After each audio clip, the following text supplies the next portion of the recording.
HighBridge, a division of Recorded Books, presents The Happiness Formula, a scientific, groundbreaking approach to happiness and personal fulfillment, by Alphonsus Obayuwana, MD, PhD, CPC.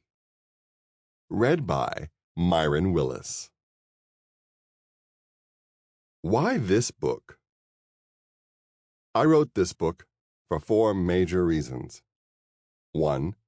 To share my chance discovery of a simple equation that makes it possible, for the first time ever, to measure happiness both subjectively and objectively, simultaneously. 2. To introduce the Edo questionnaire, a 12-item self-assessment tool for differentiating flourishing individuals from languishing individuals, and in between these two extremes, also to help identify happy, unhappy, very happy, or very unhappy members of a cohort, regardless of any cultural and socioeconomic differences. 3. To offer a strong theoretical basis and a firm practical structure for happiness coaching, as there are no existing standards to guide happiness coaches. 4. To provide happiness seekers with a proven routine for achieving and sustaining a flourishing life. Happiness is not a luxury. It is a human necessity. In fact, it is existential to life itself. For happiness seekers, therefore, happiness coaches, happiness advocates, directors of human services, chief happiness officers, researchers, and policymakers involved directly or indirectly in the business of human happiness, this book is for you, as no one can effectively improve what one cannot accurately measure. Introduction. Happiness is the meaning and purpose of life, the whole aim and end of human existence. Aristotle. If it is indeed true that happiness is the meaning and purpose of life, we should all be interested in happiness. Regardless whether aware of it or not, each of us is indeed a happiness seeker, looking for a happier life, a happiness advocate, assisting others to find happier lives, or a bit of both. The happiness formula will help you play either or both roles more successfully. This book grew out of a national research grant that I was awarded to develop an instrument for measuring human hope. The Hope Index Scale, HIS, which resulted from that grant, became very popular with Fortune 500 companies like Coca-Cola and General Motors, government agencies such as the Veterans Administration, and many academic institutions, both inside and outside the United States. This cutting-edge book is for readers of self-help books and those who serve in the helping professions such as life coaches, chief happiness officers, directors of human services, or other types of administrators, policymakers, and researchers who are directly or indirectly involved in the business of human happiness. Unlike other books about happiness, which are too often filled with do's and don'ts, wishful thinking, and empty aphorisms, the happiness formula breaks new ground. It introduces a universal unit of measure, called the Personal Happiness Index, PHI, which makes it possible, for the first time, to assign a numerical happiness score to individual humans by plugging their unique hopes, hungers, assets, and aspirations into an equation. Happiness is very real and quite complex. It has more than one definition and many determinants. It also seems elusive because, as yet, there is no reliable way to measure it. Consequently, before you can convincingly and methodically increase happiness for yourself or others, you must first find a way to measure happiness so you can objectively monitor progress, or lack of progress, before and after an intervention. As a researcher, I like to think that my work is about the mathematics of happiness. That's because numbers don't lie, and true mathematicians study relationships, looking for patterns and regularities to gain enough insights to to make predictions about nature possible after connecting all the dots. In the 35 years I have spent studying human hope and happiness, this has been my personal approach. My interest in this area of research began when I was a medical student, working with patients admitted to the psychiatric unit because of attempted suicide. Deeply moved and transformed by these poignant encounters, I began studying human hope. When subsequently I was awarded the National Research Grant and Smith-Kline Medical Perspective Fellowship to develop an instrument for measuring human hope, the purpose was to detect hopelessness early enough in troubled human individuals so assistance could be offered in time to prevent suicide. The Hope Index Scale, HIS, that I had created, which did become very popular with well-known corporations and institutions, is at the foundation of this book. I have served on the teaching faculty at Johns Hopkins School of Medicine, Maryland University College of Medicine, Eastern Virginia Medical School, Ohio University College of Osteopathic Medicine, and University of Toledo, teaching and mentoring thousands of medical students, resident physicians, nurses, and fellows in the art of caring and promoting happiness for themselves and their patients. Even today, as a retired professor of medicine, I continue to teach, train, and certify happiness coaches in my current capacity as the founder and CEO of the Triple H Project, LLC. Despite its title, the happiness formula is much more than a mathematical equation for measuring happiness. It is a book about life, the relationship between human hope and hunger, one's overall feeling of personal satisfaction and subjective well-being. The happiness formula begins by exploring where to look and what to look for in search of the happiest living human. This is followed by a brief history of the positive psychology movement, 3 happiness myths, which were all debunked, inborn hunger theory, which explains why humans are in constant pursuit of happiness, and a novel mathematical formula for quantifying happiness with detailed explanations of the variables in the equation. Finally, the book ends with major chapters on self-help and happiness coaching techniques. To get the most out of this book, I recommend you listen to the chapters in numerical order, so the intended coherent sequence of presentation and delivery is preserved.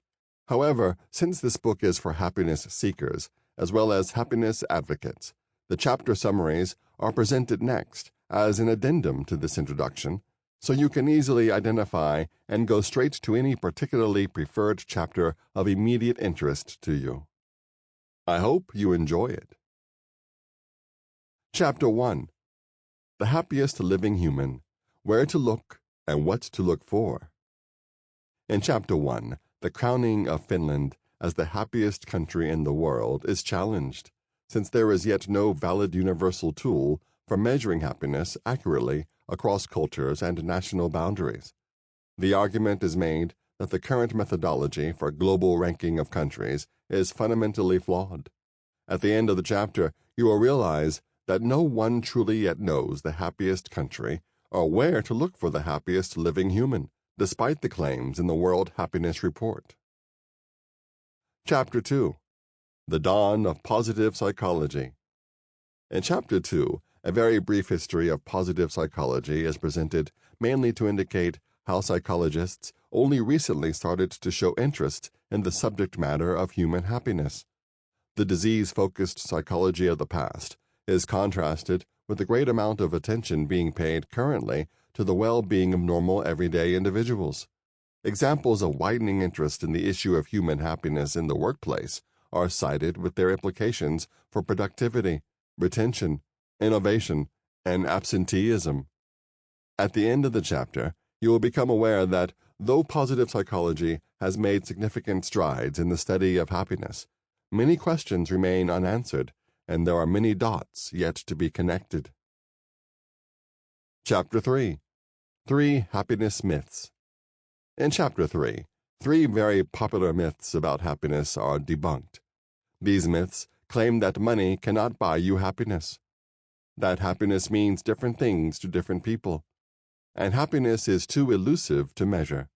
At the end of this chapter, you will become aware that the contraries are true. Chapter 4. Inborn Hunger Theory. In Chapter 4, the inborn hunger theory is presented to help connect several dots in positive psychology and offer a coherent explanation as to why, what, when, and where human desires come from. The theory explains what makes us happy and why, what our inborn hungers do to us and for us, why young children are happier than adults, and why we all are relentlessly in pursuit of happiness. At the end of this chapter, you will know what our 5 inborn human hungers are and get a better understanding of commonly observed human behaviors that have baffled many and defied explanations. Chapter 5. The Triple H Equation. In Chapter 5, the Triple H Equation, Hope over Hunger equals Happiness, which is at the core of this book, is introduced for the first time. The events leading to its deduction and the 6 postulates or major claims of this equation are presented. The face validity and the corroborating evidence found in the positive psychology literature are shared and discussed. Starting with hope, the 3 variables in the equation are declared the topics of discussion in the next 3 subsequent chapters. Chapter 6. Let's talk about hope.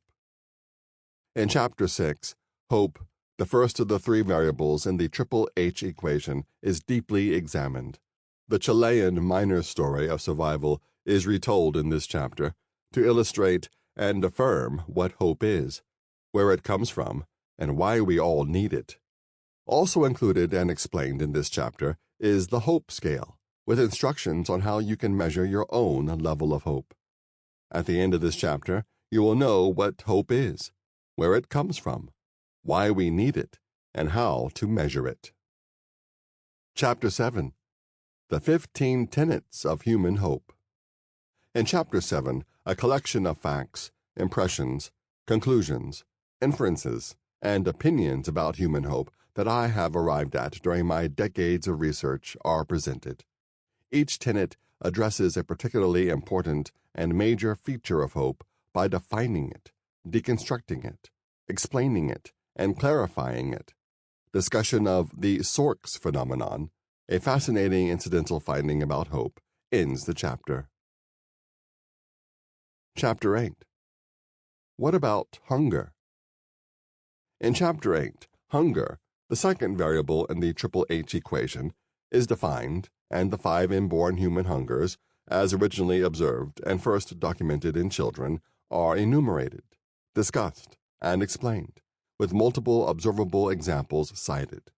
The advantages and disadvantages of human hungers are discussed, and also included in this chapter is the hunger scale, with instructions on how you can measure your own level of hunger.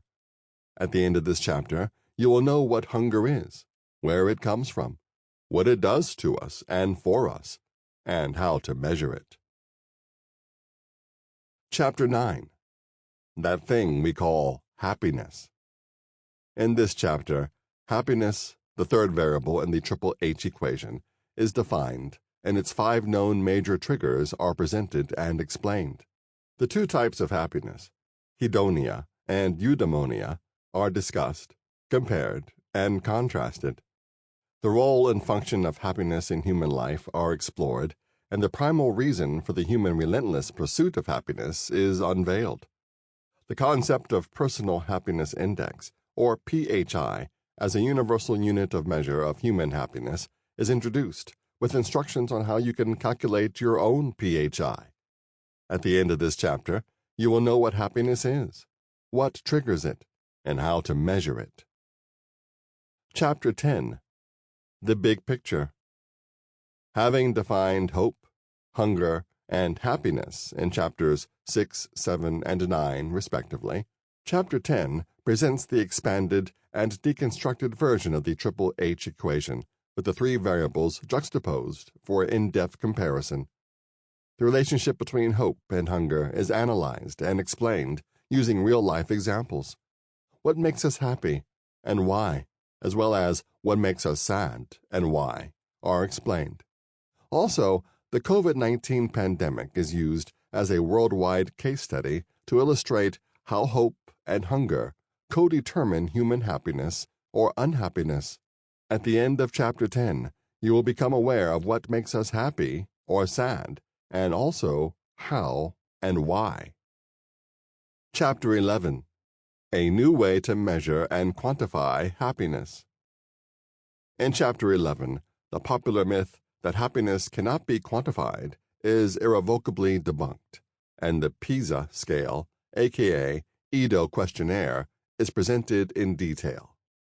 The concept of the Personal Happiness Index, PHI, and the advantages it brings to happiness research scientists, clinicians, life coaches, chief happiness officers, CHOs, and national policymakers are explored. The Edo questionnaire and its unique suitability as the ideal tool for global happiness surveys are presented. At the end of the chapter, you will become familiar with the administration, scoring, and interpretation of the PISA scale and PHI, including how the happiest nation in the world can truly, scientifically, and convincingly be determined. Chapter 12. How to Find, Keep, and Live a Happy Life. In Chapter 12, a novel definition of the term happy life is advanced, and the 5 ultimate requirements for a happy life are defined, analyzed, and explained. The importance of finding your own true calling, the relevance of other people in your life, the unquestionable necessity of material resources, the power of knowledge, and the importance of spirituality in sustaining a happy life are highlighted, with clear instructions on how to boost each of these 5 human assets, and consequently, hope. At the end of Chapter 12, you will become familiar with the true definition of a happy life, and will know the requirements for sustainable happiness and how to successfully find, retain, and live a happy life. Chapter 13. Creative Aiming. A simple way to find your life mission. In Chapter 13, a simple method of adapting or adopting your true passion as a calling or your life mission, no matter whom you are, is fully described. At the end of this chapter, you will become aware of your own life mission or calling by simply following the instructions and suggestions provided. Chapter 14. What to do when tragedy strikes. No matter how happy one is, a personal tragedy could strike at any time. And if a tragedy does occur, how does one cope, survive, and flourish once again? In this chapter, the answers are provided. The Z pathway and its 5 steps. 1. Praying and spiritual uplifting. 2. Counting your blessings. 3. Forgiving yourself or others who have wronged you. 4. Adopting a new mission through redemptive aiming. And 5. Acceptance and moving on are explained. Chapter 15. Happiness Coaching, the Triple H Method. In Chapter 15, Happiness Coaching, the Triple H Method, is presented to assist those coaches who may have inadequate knowledge of the science of happiness, and who therefore may be relying largely on their own intuition and personal life experiences without a strong theoretical background and well-structured practical technique in happiness coaching. At the end of the chapter, you will have a good knowledge of the art and science of happiness coaching, all based on the Triple H equation. Information about coaching in general is also provided. Overview and Summary. In the overview and summary, a synopsis of the happiness formula is presented, and the major impact that the Triple H equation can have on the ongoing human happiness dialogue is highlighted. At the end, you will have a good appreciation of the profound contribution that the happiness formula can indeed make to the human happiness chronicle. Chapter 1. The Happiest Living Human. Where to Look and What to Look For. Annually, since 2012, it has become customary for the United Nations to observe an International Day of Happiness. This observance occurs each year in March, and on that day, the World Happiness Report is released with a global happiness ranking of all the countries around the globe.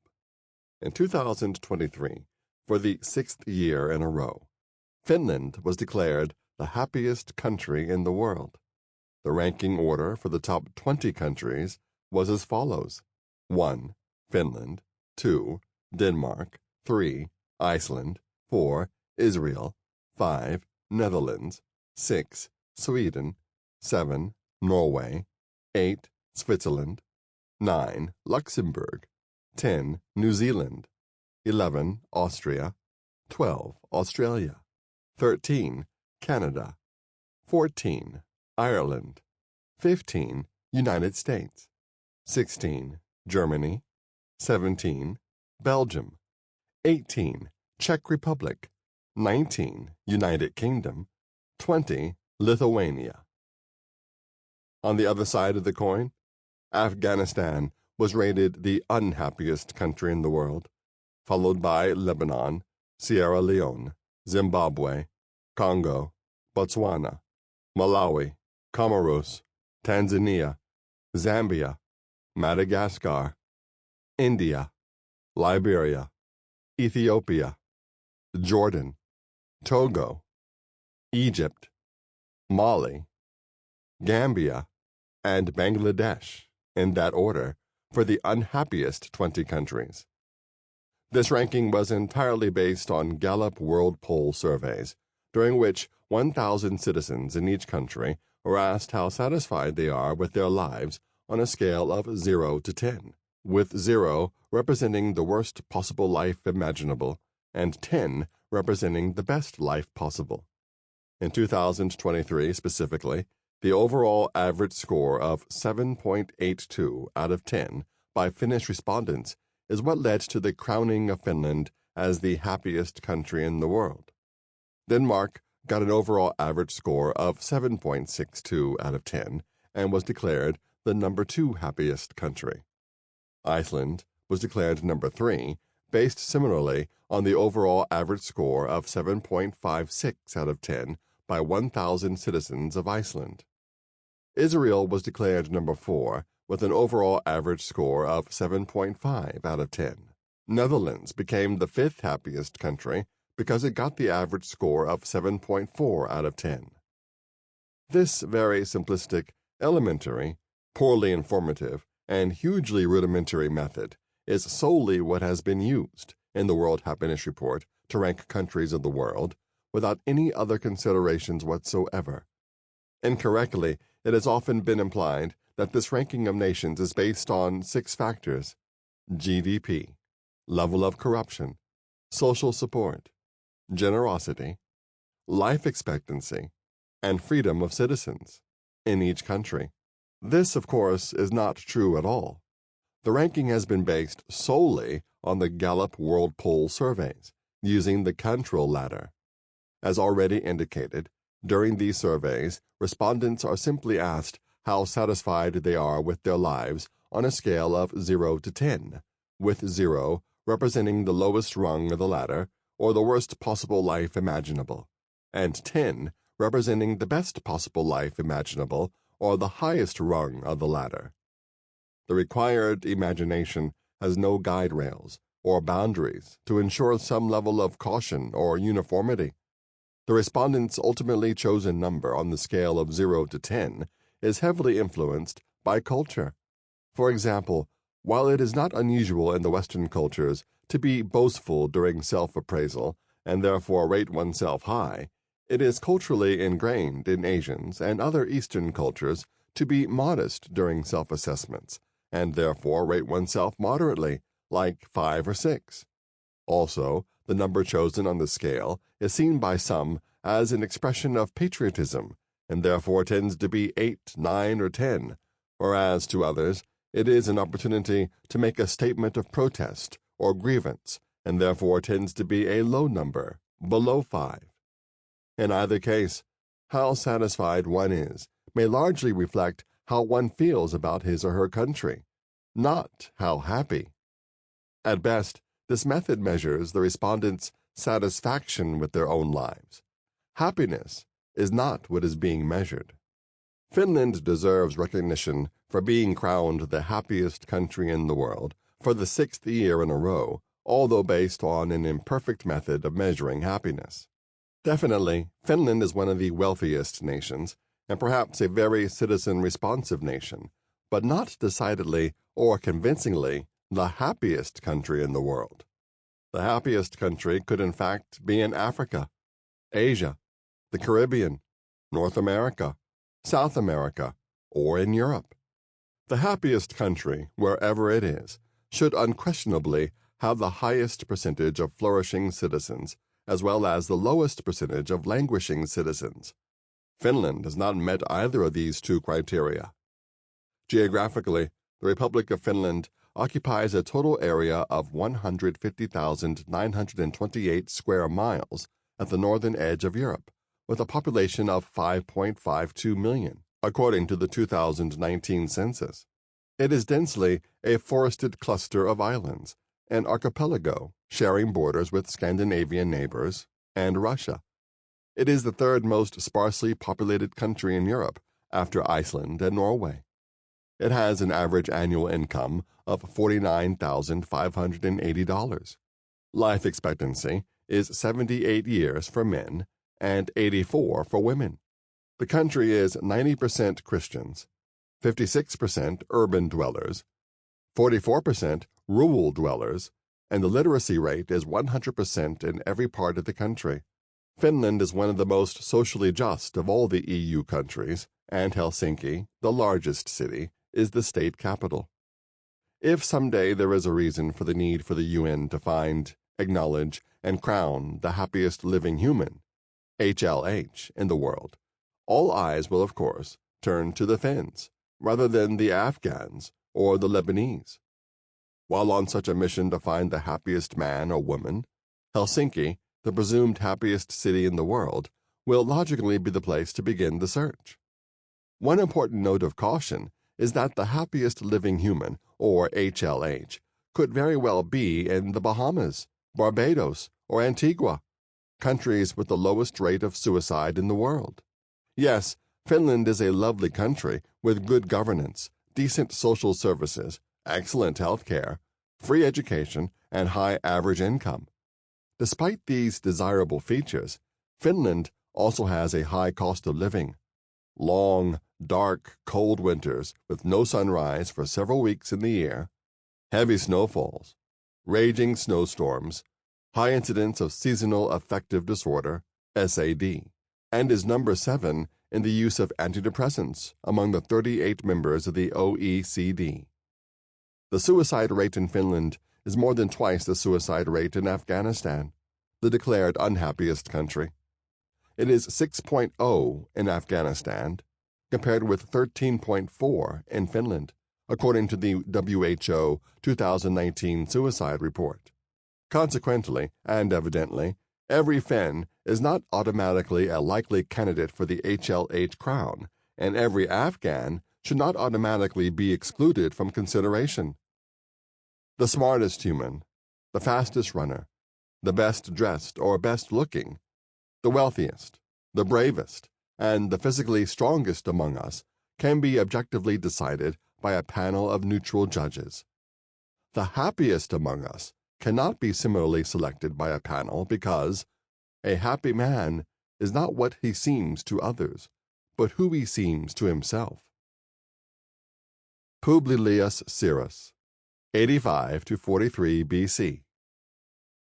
As a result, we need a valid self-appraising tool for measuring happiness before we can correctly and confidently identify the happiest living human or the happiest country in the world. Suppose an Afghan citizen trades residence with a Finnish counterpart. Neither immigrant could be guaranteed to become the happiest or the unhappiest living human instantly or subsequently. The happiness narrative of both immigrants will certainly be influenced by their newly adopted respective country, but ultimately each individual outcome will depend on many factors other than the adopted new country of residence. Where to look for the happiest living human? The happiest living human, whether a man or woman, could be somewhere in the Caribbean, where the weather is good all year round. Sample complete. Ready to continue?